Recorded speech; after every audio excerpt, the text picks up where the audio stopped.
Hello everyone, good morning to all.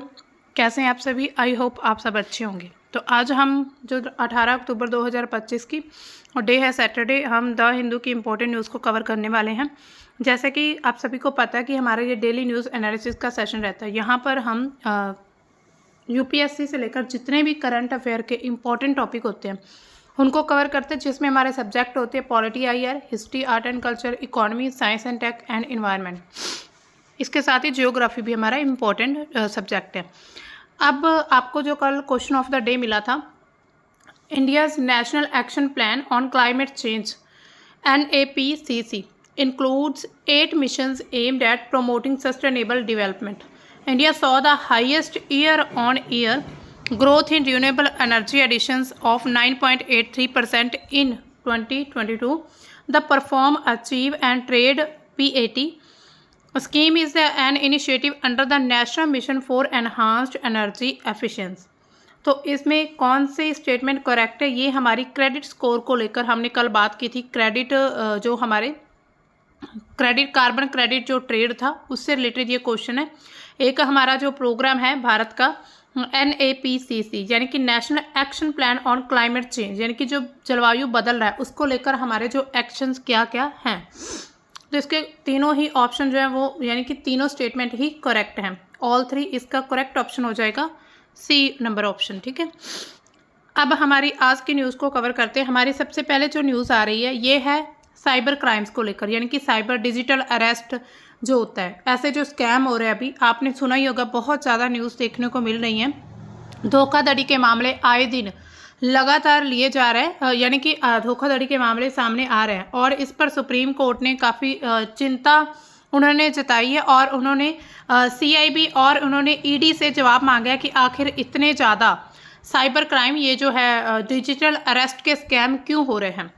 तो उनसे जवाब मांगा है सुप्रीम कोर्ट ने। तो इसी बीच जो सूर्यकांत और जो न्यायमूर्ति हमारे जो हैं सूर्यकांत और जो उनकी बेंच है यानी कि जॉय माल्या बागची, उनकी पीठ ने यह कहा है कि आमतौर पर जो राज्य पुलिस को केवल जांच में तेजी लाने का निर्देश देती है, मतलब कि जो एक तरह से क्राइम ब्रांच जो है उनको कहा जा रहा है कि जितनी भी क्राइम ब्रांच हर जिले में बनी हुई है उसको आप यानी कि एक्टिवली होकर काम करिए। जितने भी हमें ये डिजिटल अरेस्ट के बहुत ज़्यादा लोगों के साथ धोखाधड़ी, फ्रॉड, स्कैम होते जा रहे हैं, तो इसमें आपको मतलब कि एक्टिव रहना होगा। तो अब देखिए, इसमें हम सबसे पहले देख लेते हैं कि डिजिटल अरेस्ट आखिर क्या होता है। ये एक तरह से साइबर फ्रॉड होता है जिसमें क्या होता है कि अपराधी खुद को पुलिस, CBI या फिर अदालत के अधिकारी बताते हैं। जो मतलब स्कैम करता है वो कहता है कि हम पुलिस हैं या फिर CBI का अधिकारी हैं या फिर अदालत से हम बोल रहे हैं। तो वीडियो कॉल या व्हाट्सएप के जरिए जो भी व्यक्ति से उन्होंने फ्रॉड करना होता है उनको मतलब गिरफ्तारी या जांच का बहाना बनाकर उनसे पैसे मांगते हैं कि आपने इस केस में आप फंस चुके हैं, आपको इतने पैसे देने होंगे। तो ये क्या होता है? डिजिटल अरेस्ट होता है। फर्जी कोर्ट ऑर्डर, स्टैंप या फिर मोहर दिखाकर लोगों को डराते हैं, जिससे लोग अपनी जितनी भी जमा पूंजी होती है यानी कि जो भी अपने उनके पास पैसे होते हैं वो ट्रांसफ़र कर देते हैं जल्दबाजी में या फिर डर के कारण। अभी ऐसे बहुत सारे मामले तेज़ी से बढ़ रहे हैं, खास करके वरिष्ठ नागरिक जो है यानी कि बहुत ही ज़्यादा जो हम एक तरह से जो बुजुर्ग व्यक्ति हैं उनके साथ ऐसा ज़्यादा हो रहा है। और दिल्ली में इसी साल साइबर फ्रॉड के जरिए 1000 करोड़ रुपए से भी ज़्यादा ठगी हुई, यानी कि 1000 करोड़ से भी ज़्यादा ठगी हो चुकी है। सुप्रीम कोर्ट इस पर क्या टिप्पणी कर रहा है? उन्होंने कहा है कि कोर्ट के नाम, मुहर और आदेशों की नकल करना न्याय व्यवस्था की गरिमा पर प्रत्यक्ष हमला है। अगर कोई साधारण अपराध नहीं है बल्कि एक संगठित अपराध है, यानी कि जिसको एक सोची समझी हम साजिश कह सकते हैं, जिसके लिए केंद्र और राज्य पुलिस का समन्वय जरूरी है, यानी कि सेंटर और स्टेट को आपस में मिलकर काम करना होगा।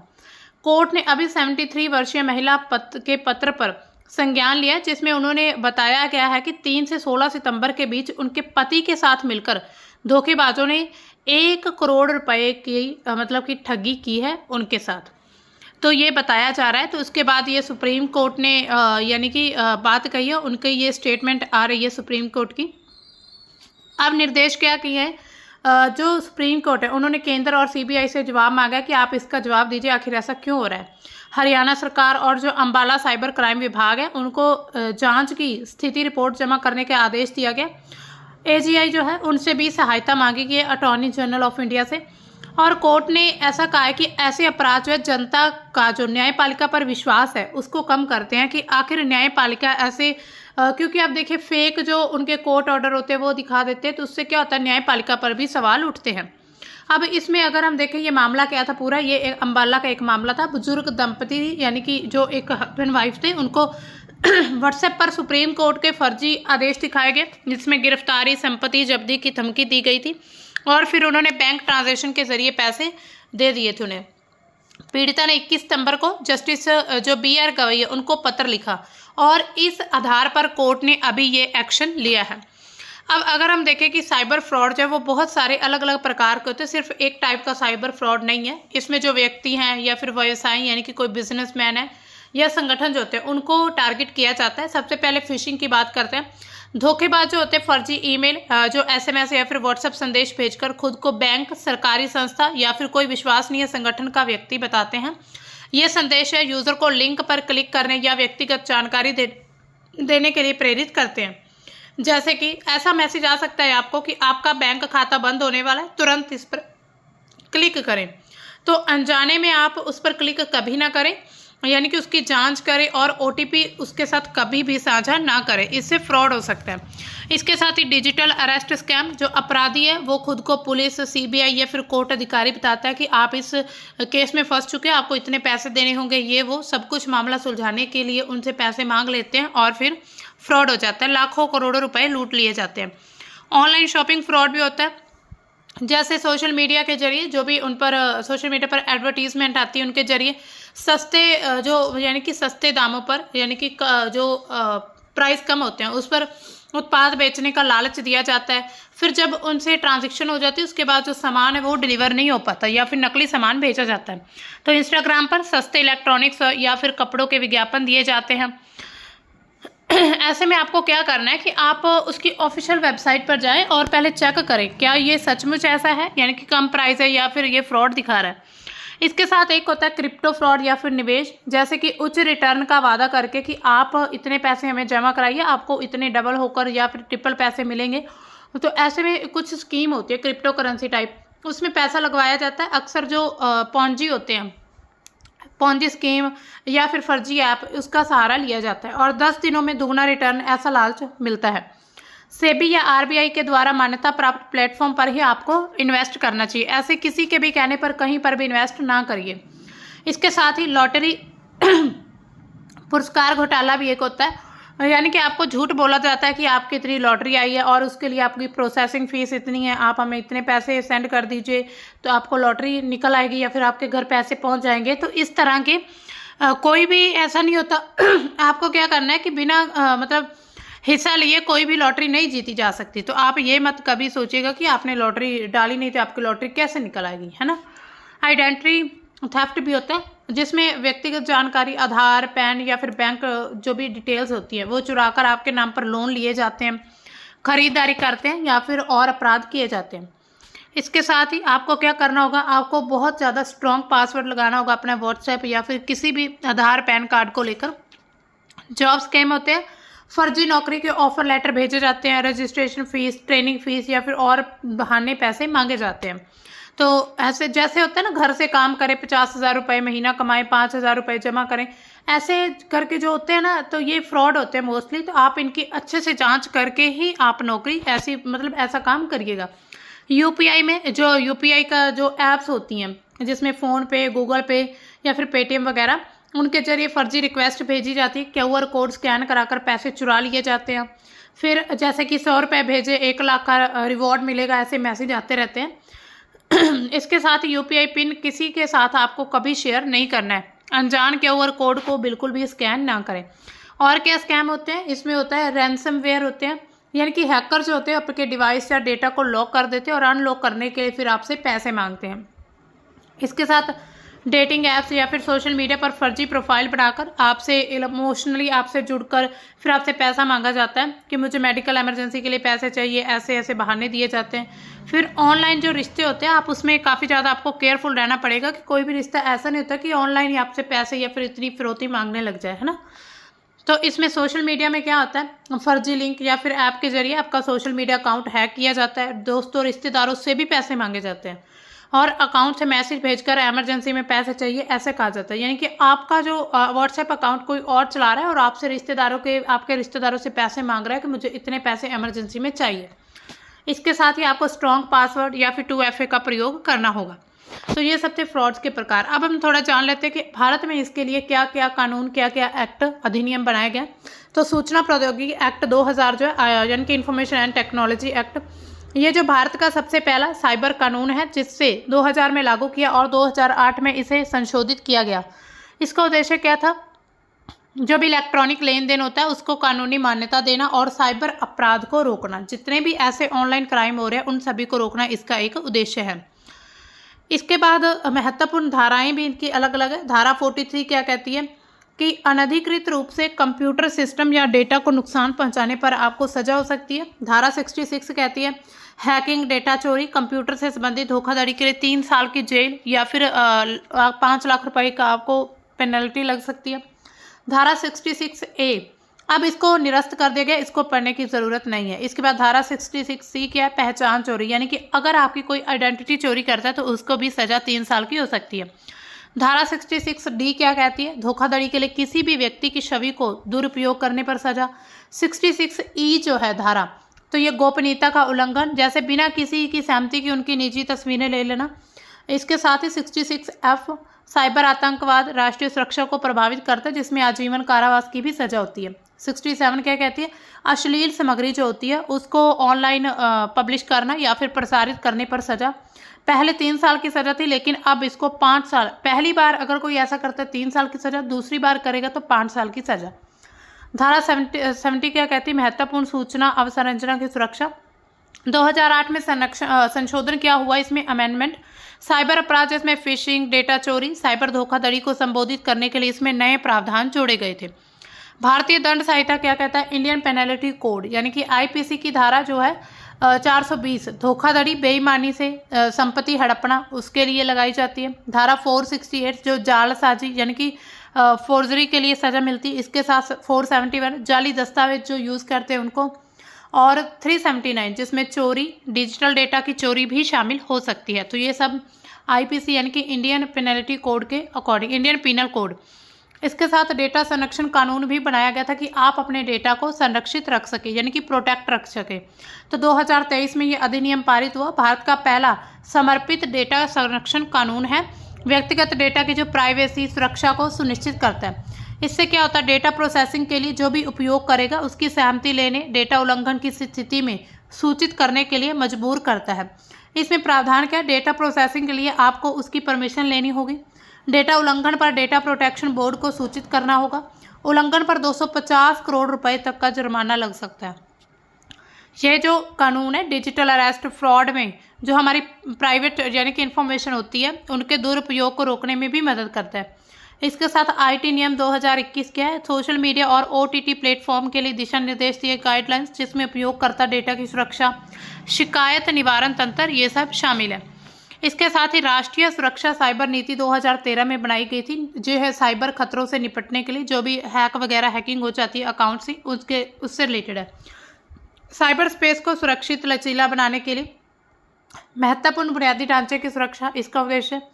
साइबर अपराध के खिलाफ जो जागरूकता, जांच क्षमता, इन सभी को बढ़ाना। इस नीति के तहत क्या होता है, CERT यानी कि Indian computer emergency response team, ये साइबर खतरे की निगरानी करता है और प्रतिक्रिया के लिए नोडल एजेंसी है, यानी कि नोडल एजेंसी आप मान सकते हैं साइबर सुरक्षा, साइबर क्राइम्स के लिए। CERT यानी कि Indian computer emergency response team. Cyber अपराध की जांच और शिकायत, यानी कि जो नेशनल साइबर अपराध रिपोर्टिंग पोर्टल है, जो उसमें साइबर अपराध विशेष रूप से जो महिला, बच्चों से संबंधित होते हैं, जितने भी फ्रॉड होते हैं, अपराध होते हैं, उनको दर्ज करने के लिए ये बनाई गई है। हेल्पलाइन नंबर दिया गया। इसके साथ ही साइबर सेल, यानी कि हर एक राज्य में साइबर क्राइम पुलिस स्टेशन भी बनाए गए हैं ताकि ऐसे क्राइम्स को रोका जा सके। इसके अलावा और कौन कौन से कानून और नीतियाँ, इसमें जो है बैंकिंग सिस्टम है, जिसमें RBI के द्वारा डिजिटल भुगतान और ऑनलाइन बैंकिंग सुरक्षा के लिए दिशा निर्देश। आधार अधिनियम 2016, यानी कि आधार कार्ड की जो भी प्राइवेसी, उसकी सुरक्षा के लिए प्रावधान है। साइबर स्वच्छता केंद्र साइबर खतरों की निगरानी और जागरूकता के लिए सरकार के द्वारा ये स्थापित किए जाते हैं। इसके अलावा इसमें बहुत सारी चुनौतियां भी हमें देखने को मिलती हैं। अब इसमें चुनौतियां क्या हो सकती है? एक तो हमारे पास इतनी ज़्यादा डिजिटलीकरण नहीं हुआ है कि हम हर जगह अवेलेबल हो सके, हर व्यक्ति, हालांकि हो चुका, लेकिन फिर भी तकनीकी क्षमता की कमी रहती है भारत में।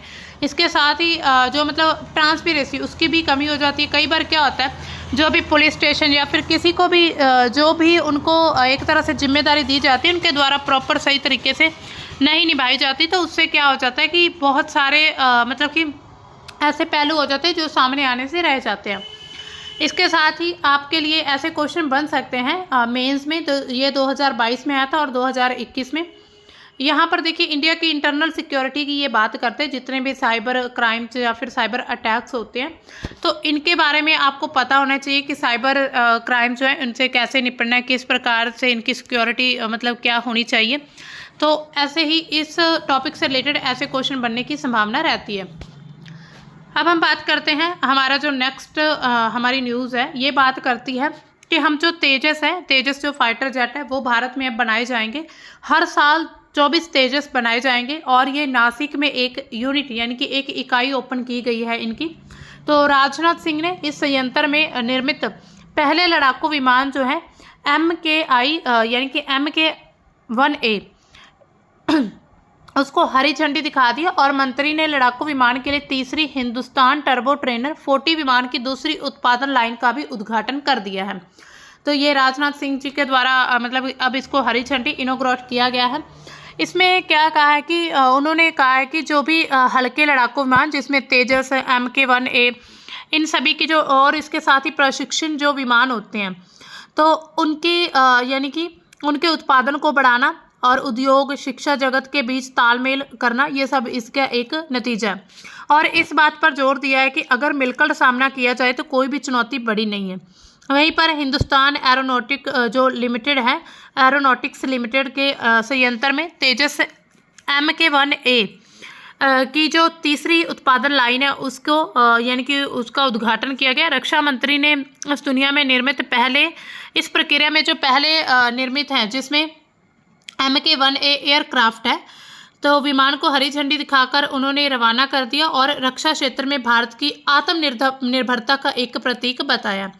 प्रधानमंत्री नरेंद्र मोदी के नेतृत्व में पिछले एक दशक में जो भारत के रक्षा क्षेत्र में जितने भी बदलाव आए उन पर उन्होंने प्रकाश डाला। उन्होंने कहा है कि भारत में अब जो है स्वदेशीकरण की नीति अपनाई जा रही, यानी कि 60 से लेकर 75% तक, जितना भी 70% तक जो भी भारत मतलब इनके लिए एयरक्राफ्ट बनाने के लिए जितने भी प्रोडक्ट की यानी कि जितने भी हमें सामान की ज़रूरत है, जितने भी मशीन्स, इंजन वगैरह, वो भारत में ही अब बनाए जाएंगे।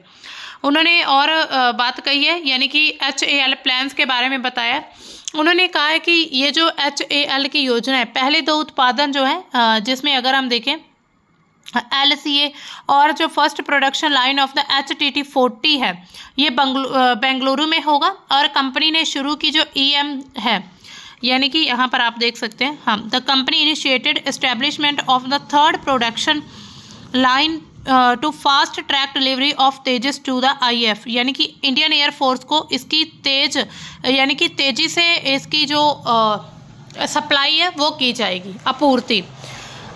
तो इसी तरह उन्होंने इस बारे में कहा है, उन्होंने कहा है कि द कंपनी क्या कहती है कि with the third production line, जो तीसरी ये यूनिट होगी प्रोडक्शन करने की तीसरी लाइन जो HAL हिंदुस्तान एरोनॉटिक्स लिमिटेड, ये अचीव क्या करेगी, total production capacity of 24 aircraft per year for LCA MK-1A, यानी कि उन्होंने कहा कि LCA MK-1 के लिए हर साल 24 जो प्रोडक्ट है वो बनाए जाएंगे, यानी कि 24 तेजस विमान इनके द्वारा डेवलप किए जाएंगे। अब देखिए HAL की जो बेंगलुरु में पहले से 2 उत्पादन लाइनें चल रही हैं जो हर साल 16 तेजस MK-1A विमान बना सकती हैं, और नासिक की अभी जो नई सलाना है वो 8 विमान तैयार करेगी जिसमें कुल क्षमता बढ़कर 24 हो जाएगी, यानी कि 16 पहले से है और 8 अब तैयार होंगे तो 24 हो जाएगी। ये जो सुविधा है सिर्फ 2 वर्षों में 150 करोड़ रुपए से अधिक के रूप में के निवेश पर पूरी हुई है, यानी कि 150 करोड़ रुपए तक का इन्वेस्ट किया गया है। अब उसके बाद ये जो योजना है ये पूरी की गई है।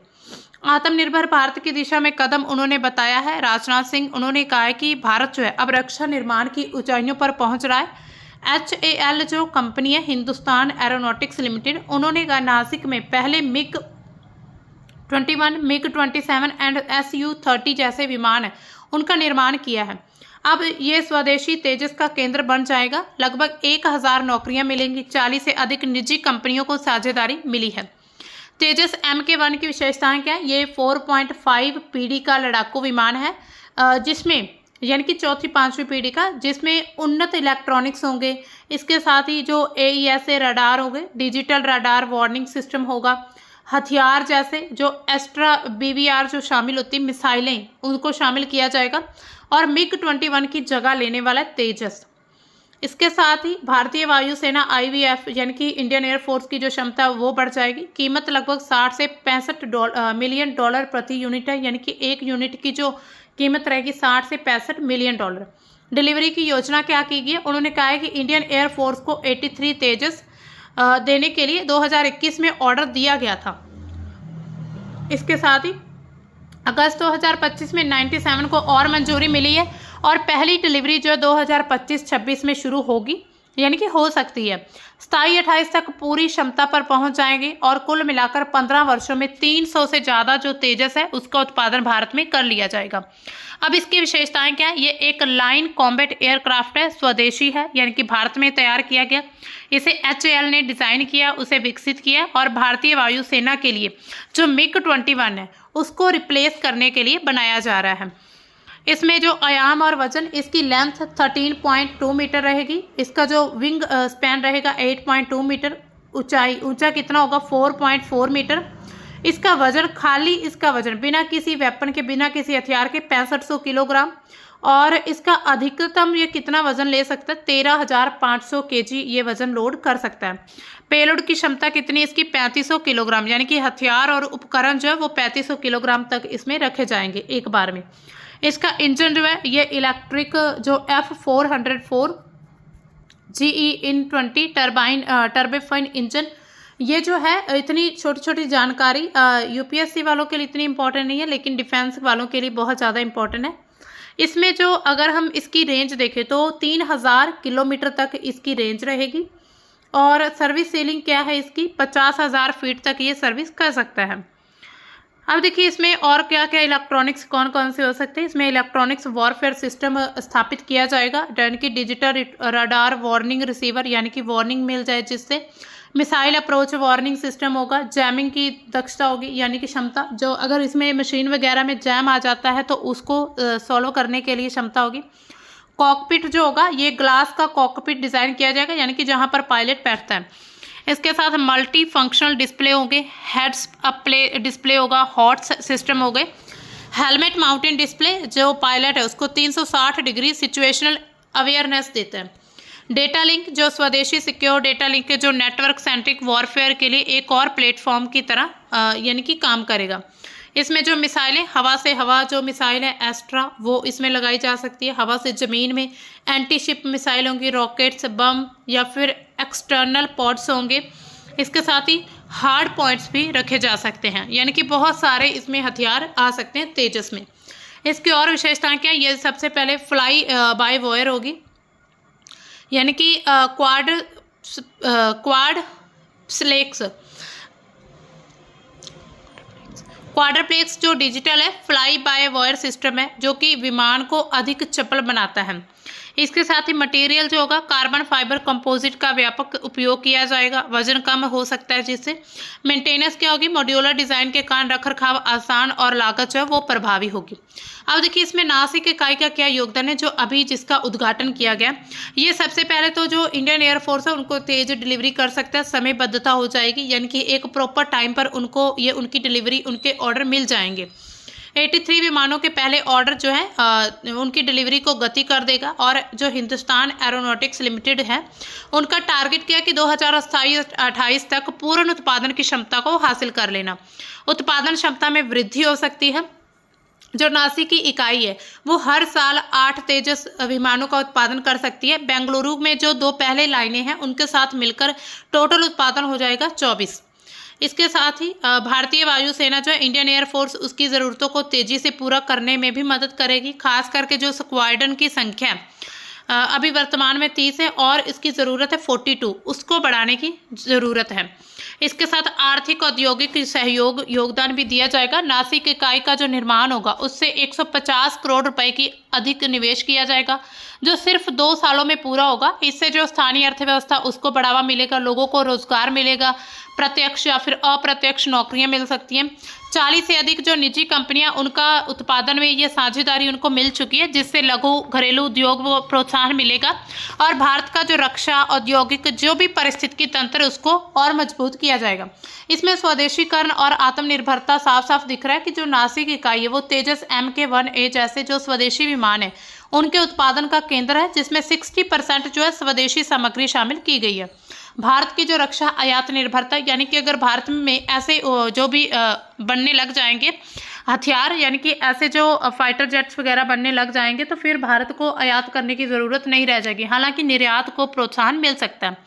इसके साथ ही रणनीतिक महत्व क्या है इसका, ये जो तेजस MK1A और MiG-21 जैसे जो पुराने विमान है उनको प्रतिस्थापित करेगा। नासिक इकाई जो है इंडियन एयरफोर्स की जो युद्ध क्षमता उसको आधुनिक उन्नत विमानों को मजबूत करेगी। भारत की जो रक्षा तैयारी उसको बढ़ाया जाएगा, खास करके चीन पाकिस्तान जैसे देशों से जो हमारे सीमा तनाव है उस पर तैनात किया जा सकता है। तकनीकी बुनियादी ढांचे का विकास होगा, इसमें जो आधुनिक मैन्युफैक्चरिंग टेक्निक का यूज़ किया जाएगा। और इसके साथ ही भविष्य में तेजस MK2 या फिर AMCA यानी कि एडवांस्ड मीडियम कॉम्बैट एयरक्राफ्ट जैसे जो अन्य स्वदेशी विमान हैं उनके लिए भी एक तरह से बेस तैयार हो जाएगा। अब इसमें क्वेश्चन कैसे बन सकते हैं कि भारतीय वायुसेना की पहली तेजस स्क्वाड्रन में कितने विमान शामिल हैं अभी, तो 18 विमान उसमें शामिल हैं। इसके साथ ही आत्मनिर्भर भारत को और बढ़ावा देने के लिए रक्षा अधिग्रहण परिषद ने जून 2022 में HAL द्वारा निर्मित होने वाले किस विमान को स्वीकृति दी है, उन्होंने तेजस MK1 को स्वीकृति दी है। यहाँ पर आप एक्सप्लेनेशन इसकी पढ़ सकते हैं क्वेश्चन के आंसर की। इसके साथ निम्नलिखित विमानों पर विचार कीजिए। राफेल, MiG-29, तेजस MK1 उपयुक्त में से कितने 5वीं पीढ़ी के लड़ाकू विमान माने जाते हैं 5th जनरेशन के, तो इनमें से कोई भी नहीं है। जो तेजस MK1A है वो एक यानी कि 4.5 पीढ़ी का विमान है, वो भी पूरी तरह से 5th जनरेशन का नहीं है। अब हम बात करते हैं अपने एडिटोरियल की। अब देखिए ये जो एडिटोरियल है ये क्या बताता है, भारत और चीन जो है वो एक साथ मिलकर पूरे विश्व का जो शासन है उसको बेहतर बना सकते हैं। तो ये जो एडिटोरियल है ये लिखा गया है किन जी के द्वारा, जो कि काउंसिल जनरल है People's Republic of China Mumbai में, यानी कि एक तरह से चाइना के दूत हैं मुंबई में, उनके द्वारा ये आर्टिकल लिखा गया। वो बात करते हैं कि भारत और चाइना जो है वो एक साथ मिलकर बहुत अच्छे से पूरे विश्व का शासन चला सकते हैं। तो इन्होंने यहाँ पर बात की है थोड़ी, जो अभी 25 अभी चल रहा है 2025, तो भारत और चीन की जो 75th एनिवर्सरी है डिप्लोमेटिक रिलेशंस की और चाइना और इंडिया के बीच 1 अप्रैल 1950 से इनके बीच टू ग्रेट कंट्रीज यानी कि भारत और चीन जो एक साथ मिलकर आए थे। अभी उन्होंने यानी कि इन विच हेड्स ऑफ स्टेट यानी कि गवर्नमेंट बनी थी इनकी, और diplomacy plays a key role in enhancing mutual trust.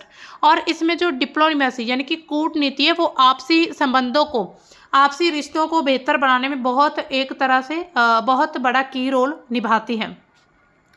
इसके अलावा उन्होंने यहाँ पर बात की है 2014 से लेकर 24 के बीच जो शी जिनपिंग जो चाइना के जो भी प्राइम मिनिस्टर हैं और भारत के जो प्राइम मिनिस्टर हैं उनके बीच 18 बार मीटिंग हुई है। और ये मीटिंग जो है इसमें अगर उन्होंने मेन बात ये कही है, असहमति से ज़्यादा इन दोनों देशों की सहमति मैटर करती है कि किस बात पर इन दोनों देशों का एग्रीमेंट साइन हो चुका है। यानी कि उन्होंने बात की है कि भारत और चाइना के जो रिश्ते हैं वो काफ़ी ज़्यादा सुधर सकते हैं। उन्होंने कहा कि यूनाइटेड नेशंस के लिए एक मील स्टोन की तरह ये काम कर सकते हैं भारत और चीन। अब देखिए उन्होंने अलग अलग प्रकार के एक उन्होंने सिद्धांत दिए कि इसमें किसके जरिए जो है भारत और जो चीन है वो आपस में मतलब कि उनके संबंध और अच्छे हो सकते हैं।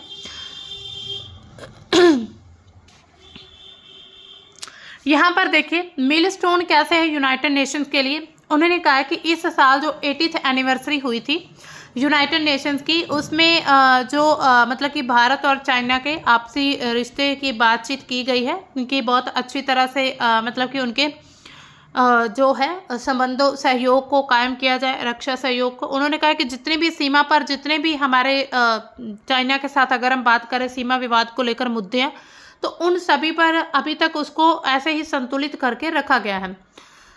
तो ये क्या बात करते हैं कि however the first few decades of the 21st century saw the world increasingly confronted with violently turbulence, uncertainty and unpredictability. यानी कि ये बात करते हैं कि हालांकि जो 21वीं सदी के जो पहले 3 दशक है उसमें दुनिया को अस्थिरता, अशांति, अनिश्चितता या फिर अप्रत्याशितता का सामना करना पड़ा है। जो एक तरफावाद है या फिर संरक्षणवाद, अलगाववाद, आतंकवाद या फिर उग्रवाद जैसे जितने भी विवाद होते हैं उनका सामना करते हुए मानवता को अपने समय के लिए एक प्रमुख विषय पर विचार करने की ज़रूरत है, इनके द्वारा ये कहा गया।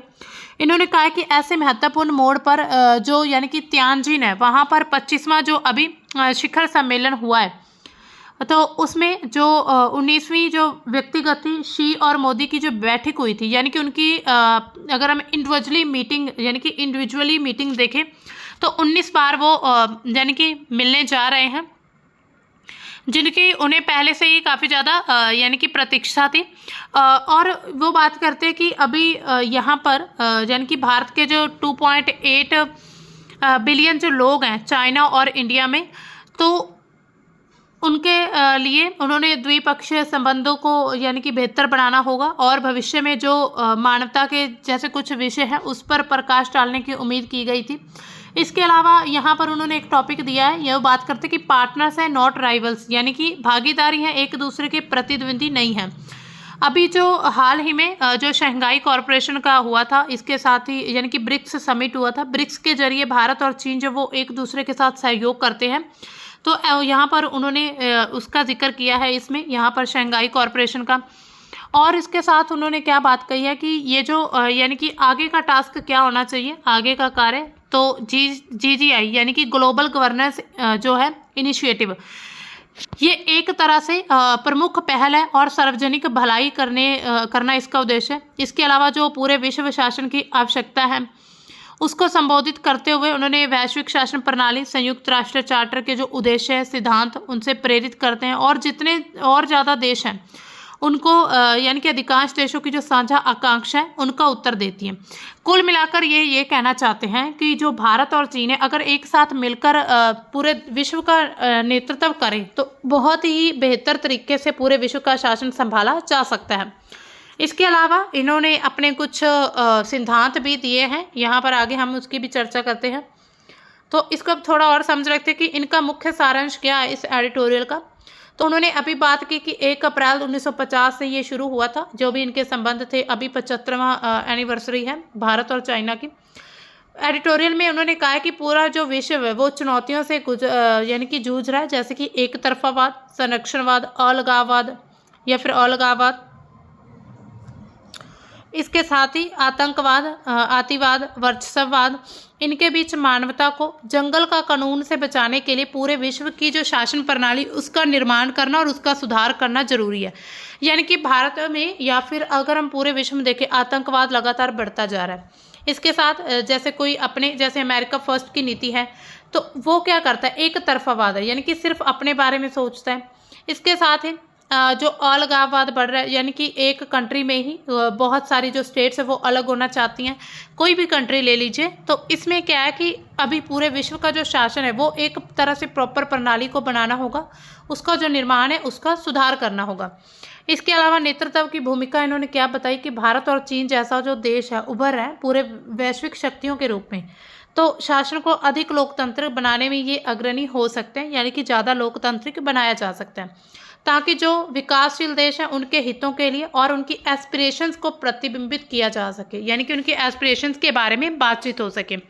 जैसे दोनों देश के जो राष्ट्राध्यक्ष हैं मोदी शी जिनपिंग, उनके बीच 2016-19 के दौरान ब्रिक्स, G20, SCO जैसे मंचों पर बैठकें हुई हैं। कोविड-19 के बाद जो पत्राचार, फोन वार्ता के माध्यम से उनके बीच बातचीत होती रही। और एडिटोरियल क्या कहता है कि 2025 का जो तियानजिन शिखर सम्मेलन है ऐतिहासिक रूप से सफल हो सकता है, यानी कि अभी जो होने वाला है तियानजिन जो शिखर सम्मेलन, तो वो एक तरह से सफल हो सकता है। अब उसके बाद क्या बात करते हैं, इसमें मुख्य बिंदु क्या है, वो कहते हैं आपसी संवाद का महत्व होना चाहिए, यानी कि जो कूटनीति संवाद है, डिप्लोमेटिक रिलेशंस है, उसमें विश्वास होना चाहिए। अभी हाल ही के वर्षों में जो दोनों नेताओं के बीच फ़ोन कॉल के माध्यम से जितने भी संवाद हुए, उनसे जो संबंध है वो अभी तक स्टेबल है। जो शंघाई कॉरपोरेशन ब्रिक्स जैसे मंच है, भारत और चीन को प्रमुख सदस्य के रूप में शासन सुधार, बहुपक्षवाद, उसको मजबूत करने के लिए और जितने भी क्षेत्रीय अंतर्राष्ट्रीय मुद्दे हैं उन पर समन्वय बढ़ाने के लिए अंतर्राष्ट्रीय न्याय की रक्षा करने की जिम्मेदारी निभानी चाहिए। इसके अलावा पूरे विश्व के शासन में सुधार कैसे हो सकता है, यानी कि अधिक समावेशी बनाना होगा, इंक्लूसिव होना चाहिए, जहां पर जो विकासशील देश हैं उनकी आवाज़ मजबूत है। भारत चीन मिलकर यूएन सुधार, जलवायु परिवर्तन, आर्थिक स्थिरता जैसे मुद्दों पर नेतृत्व यानी कि उनको लीड कर सकते हैं।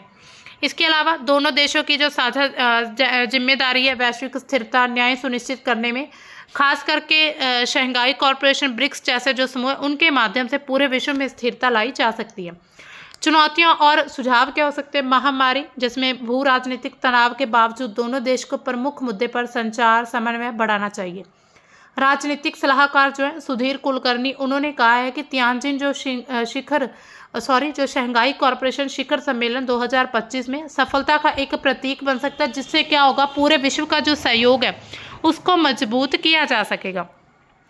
इसका सकारात्मक दृष्टिकोण क्या है कि एक तरह से ये एडिटोरियल आशावादी बताया जा रहा है कि इससे हम एस्पिरेशंस रख सकते हैं। इसके अलावा भारत चीन संबंधों का जो पूरे विश्व शासन के लिए एक मॉडल के रूप में देखा जाता है और ब्रिक्स शंघाई कॉरपोरेशन के जो वैश्विक दक्षिण यानी कि ग्लोबल साउथ है उसकी आवाज़ को मजबूत करने के मंच के रूप में ये उजागर करते हैं। जैसे अभी हाल ही में ब्रिक्स सम्मेलन हुआ था, उसमें अधिक समावेशी टिकाऊ बनाने के लिए 126 प्रतिबद्धताएं की गई थी, जिसमें भारत चीन की जो भूमिका वो प्रमुख है। इसके अलावा प्रधानमंत्री नरेंद्र मोदी 29 अगस्त 2025 को कहते हैं कि भारत और चीन को विश्व आर्थिक व्यवस्था में स्थिरता लाने के लिए सहयोग करना चाहिए, जो आपसी सम्मान यानी कि दोनों को एक देश को दूसरे की रिस्पेक्ट करनी चाहिए, हित, संवेदनशीलता, इन पर आधारित हो। ब्रिक्स में भारत वैश्विक दक्षिण के लाभ के लिए भी एक्टिव हो सकता है।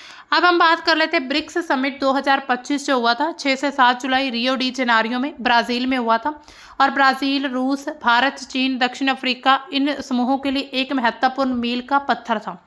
क्योंकि वैश्विक दक्षिण सहयोग को मजबूत करना, अधिक समावेशी टिकाऊ शासन के लिए ये इसका थीम था, यानी कि जो ग्लोबल साउथ है उसके सहयोग को बढ़ाना, मजबूत करना, अधिक इंक्लूसिव होना और टिकाऊ शासन के लिए ये एक तरह से थीम रखा गया। शिखर सम्मेलन ने आर्थिक एकीकरण, पूरे विश्व में शासन सुधार, जलवायु परिवर्तन, एआई के माध्यम से और स्वास्थ्य जैसे मुद्दे हैं उस पर ध्यान केंद्रित किया था। ये जो अभी ब्रिक्स है इसका पहला ये प्रमुख सम्मेलन माना जा रहा है और अभी तक इसमें 11 परमानेंट सदस्य शामिल हुए थे और पूरे विश्व की 45% से जो अधिक आबादी है, लगभग 35% जो पूरे विश्व की जीडीपी का उसका प्रतिनिधित्व करते हैं। इसमें रियो डी जेनेरियो में घोषणा पत्र को अपनाया गया, जिसमें 126 प्रतिबद्धताएं शामिल थीं जो बहुध्रुवीयता को बढ़ावा देती हैं। इसके साथ ही जो पश्चिम प्रभुत्व वाली संस्था उनका मुकाबला करने में जो ब्रिक्स की भूमिका उसकी बात करते हैं। अब इसकी पृष्ठभूमि क्या है कि 2009 में इसकी शुरुआत हुई थी विश्व के मुद्दों पर सहयोग के लिए, यानी कि एक ऐसा मंच तैयार किया जाए जिसमें पूरे विश्व के जितने भी मुद्दे हैं उनमें सहयोग दिया जा सके। 2025 में ये जो अपना सबसे महत्वपूर्ण विस्तार इसमें देखा गया, इसको ज़्यादा इम्पोर्टेंट माना जा रहा है इस समिट को, और इंडोनेशिया जो आधिकारिक रूप से पूर्ण सदस्य के रूप में शामिल होता है और 2024 में मिस्र, इथियोपिया, ईरान, सऊदी अरब और संयुक्त अरब अमीरात ये शामिल होते हैं। 2025 में इंडोनेशिया हुआ, इससे पहले बाकी कंट्रीज, और इसमें 11 नए सदस्य जो साझेदार देशों के रूप में स्वागत किया गया, जिसमें Belarus, Bolivia, Kazakhstan, Cuba, Malaysia, Nigeria, Thailand, Uganda, Uzbekistan, Vietnam और बहुत सारे देश हैं। तो एक तरह से रणनीतिक बदलाव का भी संकेत मिला। ये जो विस्तार हुआ है इसमें जो सऊदी अरब, रूस जैसे जो तेल उत्पादकों के साथ और जो वस्तुएं चीन से जो रेयर अर्थ एलिमेंट्स हैं और दक्षिण अफ्रीका से सोना, ऐसे जो क्षेत्र हैं उनके प्रभाव को और ज़्यादा बढ़ाया है। विविध राजनीतिक व्यवस्था जिसमें भारत ब्राज़ील की लोकतांत्रिक व्यवस्था से लेकर चीन रूस की सत्तावादी शासन तक इसको एकीकृत करने की जटिलताएं भी लाता है, यानी कि ज़्यादा जो कॉम्प्लेक्सिबिलिटी है वो भी देखने को मिलती है। इसमें घोषणा पत्र और प्रमुख परिणाम क्या रहे थे, पूरे विश्व शासन में सुधार किया जाए, ये इसकी एक भूमिका में से एक है। जलवायु परिवर्तन और स्थिरता लाने की बात कही गई है, जिसमें कार्बन सुधार, जो अभी कार्बन उत्सर्जन हो रहा है उसको सुधार, संसाधन जुटाने के लिए जितने भी अंडर डेवलपिंग कंट्रीज हैं, नेशंस हैं, उनके नेतृत्व में एक मंच का जो प्रस्ताव शामिल किया गया। और ये घोषणा पत्र COP30 से पहले जलवायु एजेंडे को मजबूत करने, पेरिस समझौते के तहत जो प्रतिबद्धताएं की गई हैं, जो भी गाइडलाइंस है, उनका समर्थन करता है। इसके अलावा AI प्रौद्योगिकी का यूज़ करके यानी कि पूरे विश्व ने AI शासन को अपना लिया और नैतिक AI विकास, स्वास्थ्य, शिक्षा, बुनियादी ढांचे में डिजिटल परिवर्तन पर सहयोग को भी बढ़ावा दिया गया। स्वास्थ्य और विकास, जिसमें रोग उन्मूलन, वैश्विक स्वास्थ्य समानता, सतत विकास जो लक्ष्य है यानी कि सस्टेनेबल डेवलपमेंट गोल्स है SDG, उनके लिए ये पहल की गई थी। इसके अलावा शिखर सम्मेलन में महामारी के बाद की जो रिकवरी, वैक्सीन मान्यता के बारे में भी बात की गई थी, यानी कि इन सभी पहलुओं पर बातचीत हुई। आर्थिक और वित्तीय पहलू क्या कहते हैं, न्यू डेवलपमेंट बैंक यानी कि NDB की पहल हुई, जिसमें क्या है, हरित ऊर्जा, बुनियादी ढांचा, डिजिटल परियोजना के लिए जो निजी निवेश है उसको बढ़ावा देना एक शुरू किया गया गारंटी पत्र। इसके साथ ही NDB ने पश्चिमी वित्तीय शर्तें जो है उनको दरकिनार करने के लिए जो स्थानीय मुद्रा की भी बात कही है, यानी कि अब जो है ब्रिक्स कंट्रीज का जो व्यापार होगा वो ब्रिक्स की एक अलग से करेंसी है उसमें ही होगा। ब्रिक्स पे और भुगतान प्रणाली, जो भी लेन देन ब्लॉकचेन आधारित डिजिटल भुगतान है, उसमें चीन का जो CIPS, भारत का UPI और ब्राज़ील का जो PIX है, ऐसे जितने भी राष्ट्रीय सिस्टम है उन सभी को एकीकृत किया गया। और स्थानीय मुद्रा में ही केंद्रीय बैंक डिजिटल मुद्रा में जो भी सीमा के पार लेन देन यानी कि बॉर्डर के क्रॉस लेन देन होता है किसी भी कंट्रीज के बीच, उनके लिए पायलटों का विस्तार किया और 2026 तक इसका लक्ष्य रखा गया कि पूरी तरह से लागू हो जाएगा। वस्तु और निवेश मंच है, एक कीमती धातु विनिमय, सोने आधारित जो निपटान परीक्षण, कार्बन और अनाज विनिमय, NDB के माध्यम से एक जो बहुपक्षीय निवेश कोष है उसकी स्थापना की बात करते हैं। इसके अलावा भू राजनीतिक और सुरक्षा आयाम है, जो शिखर सम्मेलन में जितने भी पूरे विश्व में संघर्ष हो रहा है, जैसे रूस यूक्रेन युद्ध है, उसके साथ ही और भी जितनी भी कंट्रीज के युद्ध हो रहे हैं, इन सभी पर मुद्दे पर चर्चा की गई थी। और जो ब्रिक्स है उन्होंने रणनीतिक गैर संरक्षण की स्थिति को भी मजबूत किया, जिसमें अमेरिका चीन तनाव जो है इनको दर्शाया गया। जो भारत है उन्होंने मध्य मार्गी भूमिका निभाई है, पश्चिमी विरोध के बिना बहुध्रुवीय विश्व की वकालत की। चीन और रूस ने अमेरिकी प्रभाव का मुकाबला करने के लिए मजबूत कदमों पर जोर दिया है। और अमेरिकी राष्ट्रपति जो हैं ट्रंप, उन्होंने डॉलरीकरण पर 100% शुल्क लगाने यानी कि टैरिफ लगाने की बयान भी दिया था, धमकी दी थी कि इन पर 100% टैरिफ लगा दिया जाएगा, जिसको बाद में खारिज कर दिया गया। और इसके नतीजा क्या हुआ कि 2025 के बीच यानी कि 2025 के जो मिड है उस तक स्थानीय मुद्रा में लेन देन की वृद्धि हो चुकी थी 28%। इसमें चुनौतियां और जो आलोचनाएं क्या है इस पूरे समिट की सफलता के बावजूद ये जो सम्मेलन हुआ इसको सौम्य बताया गया, जिसमें जो प्रमुख नेता थे उनकी यानी कि गैर हाजिरी थी, वो नहीं आए थे। भू राजनीतिक मुद्दे, आर्थिक असमानता, उस पर जितने भी इंटरनल मतभेद, एक दूसरे देशों के अंदरूनी मतभेद होते हैं, उसमें जोखिम मिलता है, जोखिम पैदा होता है। भारत में जो प्रधानमंत्री मोदी की यात्रा, उसकी लागत ने गरीबी के बीच जो वित्तीय जांच, उसको लेकर विवाद छेड़ दिया। इसके अलावा आलोचक क्या कहते हैं कि ब्रिक्स एक परिवर्तनकारी शक्ति की बजाय केवल चर्चा का ही मंच बन सकता है, यानी कि परिवर्तन नहीं कर सकता, सिर्फ ये चर्चा करने में ही माहिर है। इसके अलावा अमेरिका के द्वारा जो सदस्यों के बाहर निकलने, जैसे कि ट्रंप के द्वारा दावा किया गया, इस बात को भी खारिज किया गया, क्योंकि कोई भी मुख्य सदस्य नहीं हटा था। जैसे डोनाल्ड ट्रंप कह रहे थे कि बहुत सारे जो देश हैं वो ब्रिक्स से बाहर निकल जाएंगे, लेकिन हालांकि अभी तक प्रमुख सदस्य कोई भी बाहर नहीं हुआ है। तो इसी तरह ये जो पूरा हमारा एडिटोरियल है ये बात करता है पूरे विश्व के शासन की। भारत और चीन एक साथ मिलकर पूरे विश्व के शासन का बेहतरी से नेतृत्व कर सकते हैं।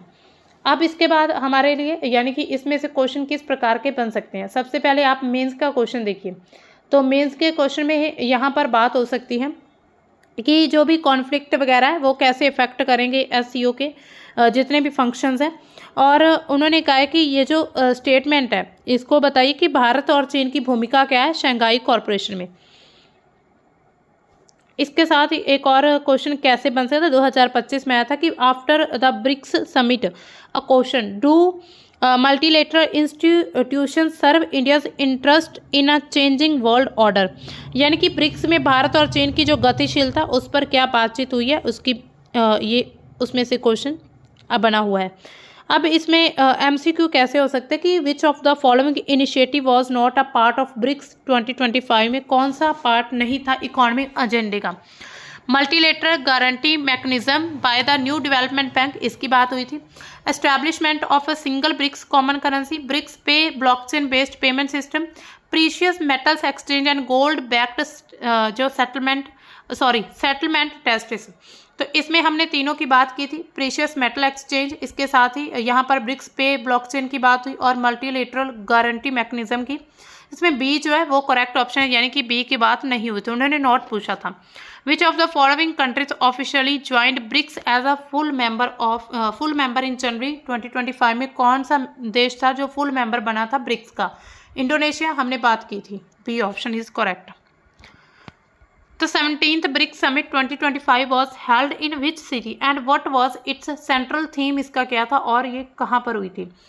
तो ये जो है बी ऑप्शन इज करेक्ट है, रियो डी जेनेरियो ब्राज़ील में हुआ और स्ट्रेंथनिंग ग्लोबल साउथ के बारे में बात हुई थी, उसके कॉर्पोरेशन को मजबूत करना, इंक्लूसिव बनाना और सस्टेनेबल जो भी सस्टेनेबल गवर्नेंस है वो बनाना, यानी कि टिकाऊ शासन को स्थापित करना, इसका भी बी ऑप्शन करेक्ट है। अब आपके लिए क्वेश्चन ऑफ द डे, आज का क्वेश्चन क्या है, which of the following was a key focus area of BRICS 2025 summit का फोकस एरिया क्या था। तो establishment of a BRICS military alliance, global governance of artificial intelligence, exclusion of new partner countries, promotion of a unipolar world order. तो इसमें आपने जो भी आपको करेक्ट ऑप्शन लगता है आपने कमेंट सेक्शन में बताना है। तो इसी के साथ ही हमारा द हिंदू का सेशन जो है वो कंप्लीट होता है और मिलते हैं हम अपने कल के द हिंदू के इम्पोर्टेंट न्यूज़ के साथ। तब तक के लिए बाय, थैंक्स फॉर वॉचिंग।